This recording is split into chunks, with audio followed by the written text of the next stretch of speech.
कि पाकिस्तान को भी यहां पर मेंबरशिप में शामिल किया जाएगा। क्या किसी को मेंबरशिप दी गई है क्या? भाई साहब 6 नए देश मेंबर बनाए गए हैं। पाकिस्तान तो फिर भी सुर्खियों में रहता है, कई ऐसे देश लिए गए हैं जिनकी कोई भी जानकारी दुनिया में लोगों को नहीं होगी।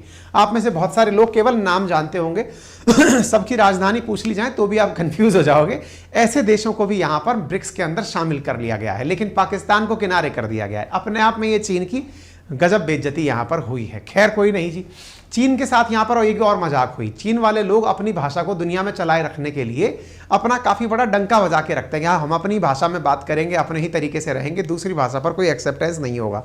मजाक ये हुई कि भाई साहब शी जिनपिंग जब चल रहे थे तो उनका जो दुभाषिया चलता है, ट्रांसलेटर चलता है, उसको साथ ही नहीं चलने दिया गया। बेचारे बीच में पलट पलट के देखते रहे। दिखाएंगे एक और सीन ऐसा था जिसने कि प्रधानमंत्री का ध्यान, पूरे देश का ध्यान प्रधानमंत्री की तरफ आकर्षित किया, मोदी जी की तरफ, जिसमें प्रधानमंत्री तिरंगे को जमीन पर गिरा हुआ देखकर चुपके से उसे उठाकर अपनी जेब में रख लेते हैं। यह दर्शाता है कि किस प्रकार से भारत उनके मन में पूरे टाइम चलता है। इसको लेकर सोशल मीडिया पर काफी मीमबाजी हुई। इसके साथ साथ ये भी बताएंगे कि जिस रूस को रोकने का प्रयास किया गया, क्या उस रूस ने ब्रिक्स के मंच का उपयोग किया? जी हां किया। रूस बाकायदा अपने विदेश मंत्री को सर्गेई लेवरोव को यहां भेजा, और इतना ही नहीं, खुद पुतिन भी भाई साहब सैटेलाइट के थ्रू ज्वाइन हुए। उन्होंने बाकायदा यहां पर रशिया यूक्रेन वॉर के बारे में बताया। उन्होंने कहा कि 18 महीने से चल रहे इस युद्ध को मैं खत्म करना चाहता हूं, लेकिन मेरी अपनी कंडीशन से है। साउथ अफ्रीका में उनसे मुलाकात करते हैं।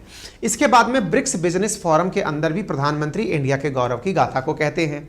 साथ ही साथ प्रधानमंत्री यहां पर साउथ अफ्रीका के साथ भी प्रॉपर तरीके की मीटिंग करते हैं।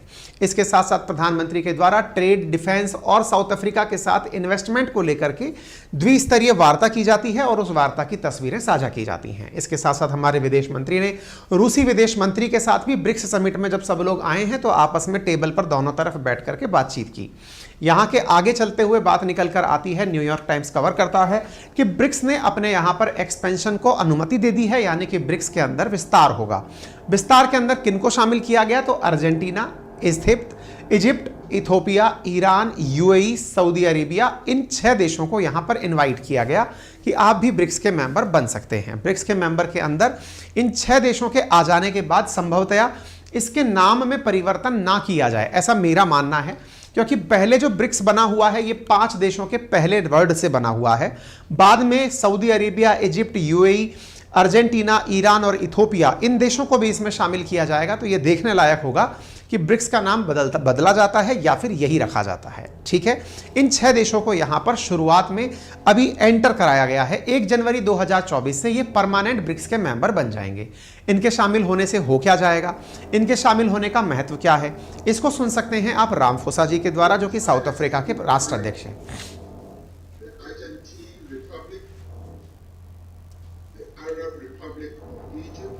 ये बोल रहे हैं कि इन्होंने कौन से देशों को यहां पर इनवाइट किया है ज्वाइन करने के लिए।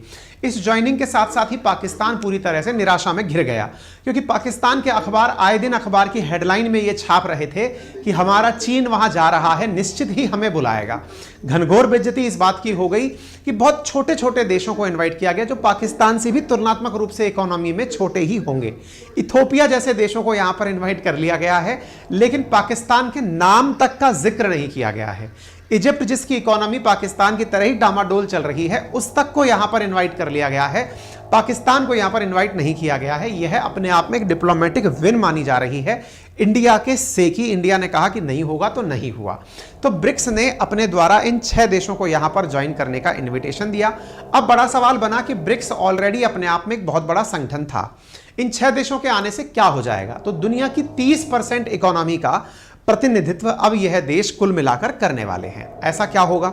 देखिए, दुनिया के अंदर अगर जीडीपी के हिसाब से बात की जाए तो ब्रिक्स के सारे देशों की जीडीपी को अगर देखा जाए तो ब्राजील दुनिया में $2.8 ट्रिलियन की इकोनॉमी है, रशिया भी $2.6 ट्रिलियन की इकोनॉमी है, लेकिन इंडिया $4.25 ट्रिलियन की इकोनॉमी है। चाइना वहीं $19.37 ट्रिलियन की इकोनॉमी होकर दुनिया की सेकंड लार्जेस्ट इकोनॉमी बनकर बैठा है।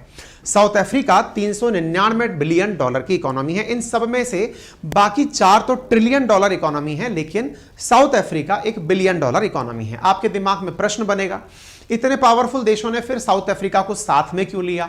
असल मायने में ये चारों की चारों देश जिनके नाम आपने सुने, ये अलग अलग कॉन्टिनेंट्स से हैं। जैसे भारत और चीन एक दूसरे एशिया कॉन्टिनेंट से हैं। रशिया यूरोप का प्रतिनिधित्व करता है, जो ब्राजील है ये साउथ अमेरिका का प्रतिनिधित्व करता है, लेकिन अफ्रीका का प्रतिनिधित्व करने के लिए कोई देश नहीं था इस ग्रुप में।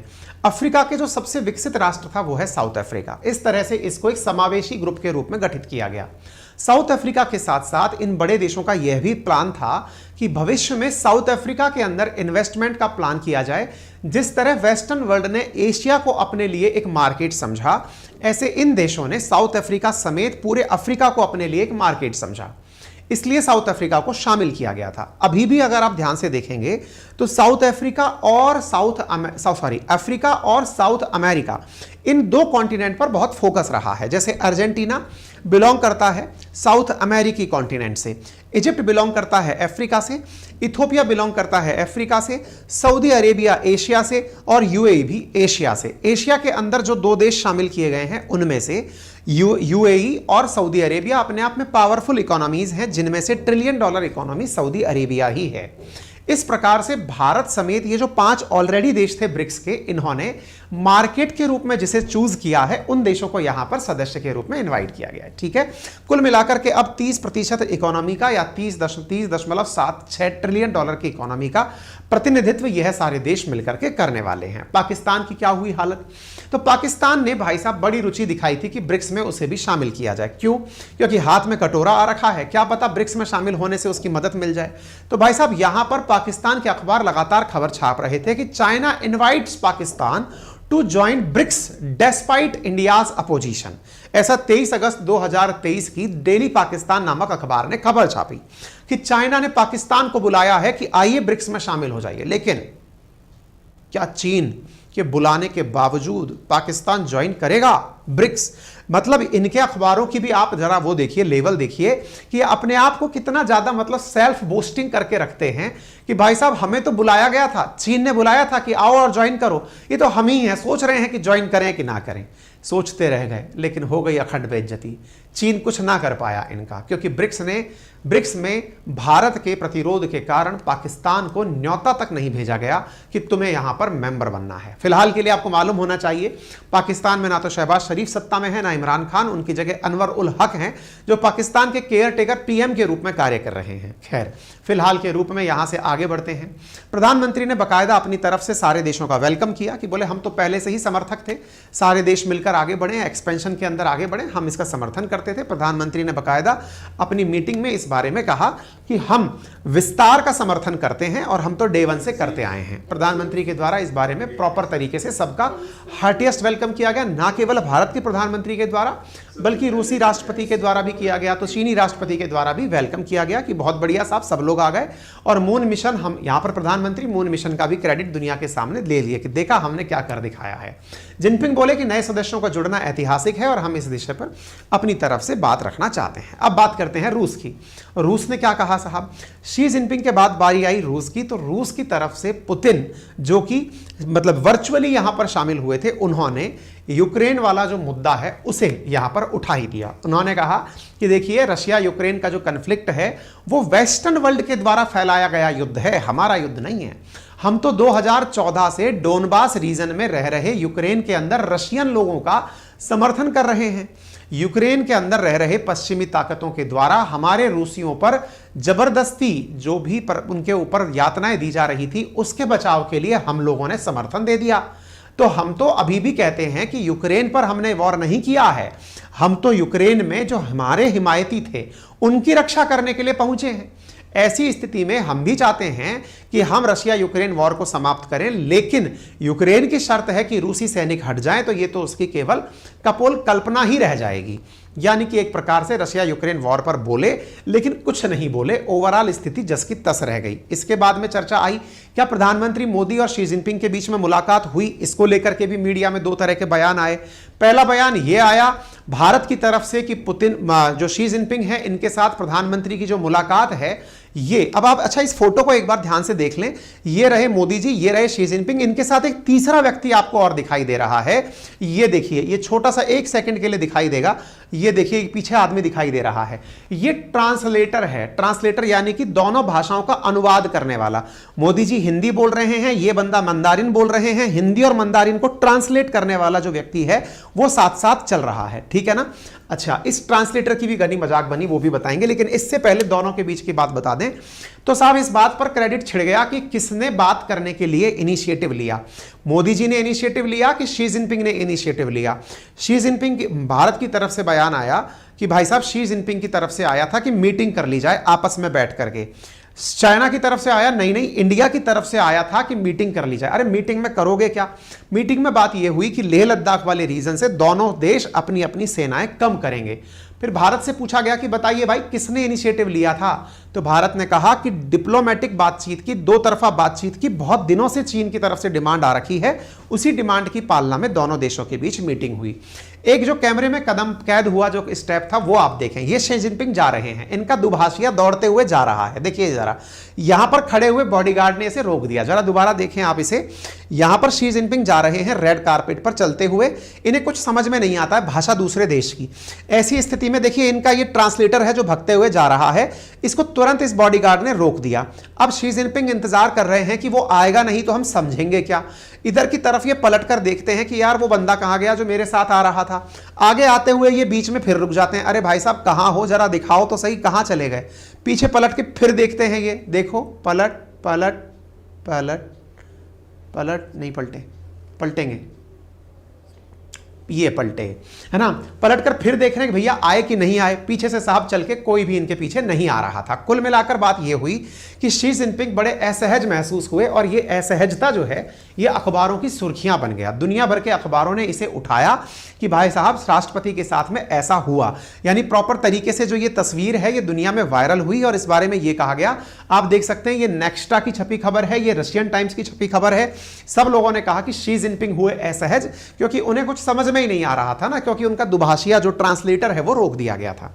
एक और चीज यहां पर वायरल हुई, क्योंकि कैमरे जब पूरे टाइम लग रहे होते हैं तो वो पूरी तरह से सब चीजों को ग्रैब करते हैं। ऐसे में ही एक कैमरे ने एक चीज और ग्रैब करी। आप यहां पर देख सकते हैं शी जिनपिंग समेत तमाम 5 देशों के नेताओं को यहां खड़ा होना था।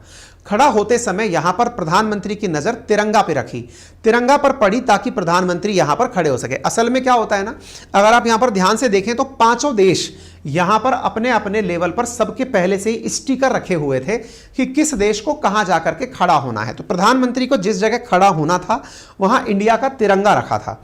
प्रधानमंत्री ने तिरंगा उठाया और अपनी पॉकेट में रख लिया। बाकी देशों के भी यहां पर सिग्नेचर मार्क रखे हुए हैं, क्योंकि जब 5 देशों की फोटो खींचेगी तो उसमें बीच में ये खड़े होंगे, बगल में शी जिनपिंग खड़े होंगे, इधर की तरफ जो है वो लूला खड़े होंगे, इधर की तरफ सर्गेई लेवरोव खड़े होंगे। तो प्रधानमंत्री ने तिरंगे को जेब में रख लिया, ये भी कैमरे ने कैद किया, जो काफी ज्यादा इस विषय पर भी मीडिया के अंदर सुर्खियां आई। फाइनली जोहान्सबर्ग डिक्लेरेशन के साथ में ब्रिक्स समिट पूरी हो गई, और जब ब्रिक्स समिट पूरी हुई तो इसके अंदर सारी बातें निकल कर आई। पहला सवाल निकल कर आया कि सर क्या ब्रिक्स समिट के अंदर वो पैसे वाली बात हुई क्या, कि आने वाले समय में ब्रिक्स अपनी करेंसी लेकर आएगा। चर्चाएं शुरू हुई हैं कि हम लोकल करेंसी का उपयोग करेंगे। अभी कोई ब्रिक्स करेंसी के ऊपर कोई भी चीज निकल कर नहीं आई है। हाँ, लेकिन ब्रिक्स समिट के अंदर यह बात जरूर हुई कि यूएन के रिफॉर्म की बात की जाए, सिक्योरिटी काउंसिल के रिफॉर्म की बात की जाए, क्योंकि भारत सिक्योरिटी काउंसिल का परमानेंट मेंबर बनना चाहता है। इस वजह से भारत अपनी बात को यहां पर रखते हुए कि यूएन में हम सब लोग मिलकर के सिक्योरिटी काउंसिल के रिफॉर्म की बात करेंगे, यह बात मुद्दे के रूप में उठ करके आई। तो ऐसी स्थिति में क्या वाकई में रूस और चीन ने मिलकर के कोई भी वर्चुअल करेंसी बनाने की बात की क्या? तो यहां पर निकल करके आया सभी बैंकों के जो बैंक अध्यक्ष हैं ना, एक तरह से जो आरबीआई जैसे अपने यहाँ पे सेंट्रल बैंक के जो गवर्नर्स हैं, उनसे कहा गया है कि आपस में एक पेमेंट सिस्टम जनरेट करने की शुरुआत करें। देखते हैं कि क्या